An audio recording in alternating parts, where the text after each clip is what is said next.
টানা 1 বছর পর আমরা আবারও ট্যুরে যাচ্ছি। তো এবারের গন্তব্য ছিল আমাদের কুয়াকাটা। ঢাকা থেকে কুয়াকাটা যাওয়ার জন্য আমরা গ্রিন লাইন বাসে টিকিট কেটেছিলাম। তো গ্রিন লাইন বাসের সার্ভিস কেমন ছিল, কি কি সমস্যা আমরা ফেস করেছি, সেই সব কিছুই থাকছে আজকের ভিডিওতে। হ্যালো এভরিওয়ান, আসসালামু আলাইকুম। কেমন আছেন সবাই? আশা করছি আল্লাহর অশেষ রহমতে সবাই অনেক ভালো আছেন, সুস্থ আছেন। আলহামদুলিল্লাহ আমরাও ভালো আছি। বেড়াতে যাওয়ার জন্য আমি লাগেজ প্যাক করা শুরু করে দিয়েছি। তো গতকালকেই তো আমি এই নতুন লাগেজটা কিনে নিয়ে এসেছি। তো গত ব্লগটা যারা দেখেছেন তারা তো জানেনি।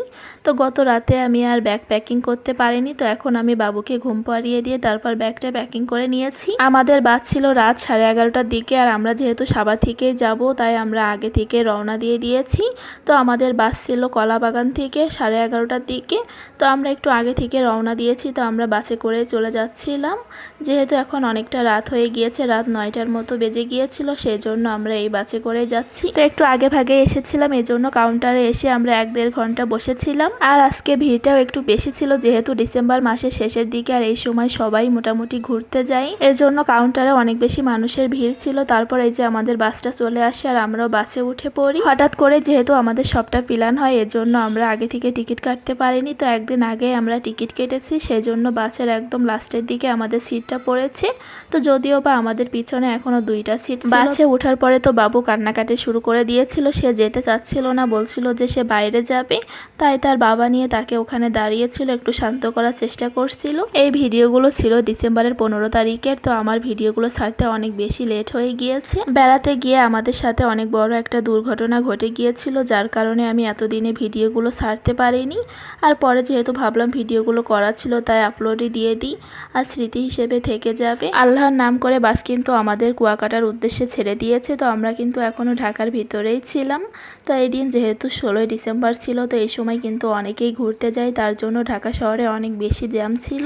জ্যামে বসে রাতের অন্ধকারে ঢাকা শহরটাকে দেখছিলাম। তো বেশ কয়েক মাস পরে আবারও ঢাকায় আসা হলো। তো এইদিকে তো জানালা দিয়ে আমি বাইরেটা দেখছিলাম, আর আমার কত স্মৃতি মনে পড়ে যাচ্ছিল, কারণ এইসব রাস্তাঘাটে কত বেড়ানো হয়েছে। সাভারে চলে যাওয়ার পরে তো আর আমাদের এইদিকে মনে চাইলেও আসা হয় না। বেশিরভাগ দেখা যায় কাছাকাছি কোনো জায়গায় ঘুরতে যাওয়া হয়। কোথাও যখন আমরা বেড়াতে যাই বা যশোরে যাওয়ার সময় আমাদের এই দিক দিয়ে আসা হয়। তো এর মাঝে কিন্তু বাসটা আমাদের প্রায় বরিশালের কাছাকাছি চলে এসেছে। তো কিছুক্ষণ আগে আমাদের একটা হোটেলে এখানে বিরতি দিয়েছিল, তারপর আবার সবাই বাসে উঠে তারপর কিছুটা পথ আবারও যাওয়ার পর দেখি গাড়িটা এভাবে দাঁড়িয়েছিল, যাচ্ছিল না। তারপর অনেকটা পরে জানতে পারি গাড়িতে নাকি কি সমস্যা হয়েছে, এই বাস আর যাবে না। এইভাবে আমরা সবাই বাসের ভিতরে 1-1.5 ঘন্টা বসেছিলাম। তো এর মাঝে কিন্তু ভোরও হয়ে গিয়েছে, তো ভোরের আলোটাও ফুটে গিয়েছে। এই বাসটা যেহেতু যেতে পারবে না, তারপরে যখন ভোরের আলো ফুটে যাচ্ছিল আর অনেক বেশি লেট হয়ে যাবে, তারপর তারা আবার আরেকটা বাসে আমাদেরকে উঠিয়ে দিয়েছে, তাদেরই গ্রিন লাইনেরই আরেকটা বাস। তারপর সে বাসে উঠে আমরা আবারও আল্লাহর নাম নিয়ে চলতে শুরু করি। তো এখন কিন্তু আমরা বরিশাল শহরের ওপরেই আছি। কুয়াকাটা যেতে হয়তোবা এখনো আমাদের 2.5 থেকে 3 ঘন্টার মতো লাগবে। তো এখনো অনেকটাই সময় লাগবে। আমাদের কিন্তু কুয়াকাটায় ভোরেই পৌঁছানোর কথা ছিল, আর ভোরে যেয়ে ভাবছিলাম সূর্যোদয়টা দেখব, কিন্তু সেটা আর হলো না। গাড়ি নষ্ট হওয়ার কারণে আমাদের অনেকটাই দেরি হয়ে যাবে। একটা জিনিস খেয়াল করলাম, গ্রিন লাইন বাসের সার্ভিস সব অঞ্চলে ভালো হলেও কিন্তু বরিশাল থেকে কুয়াকাটা এই রোডের সার্ভিস কিন্তু তেমন একটা ভালো না।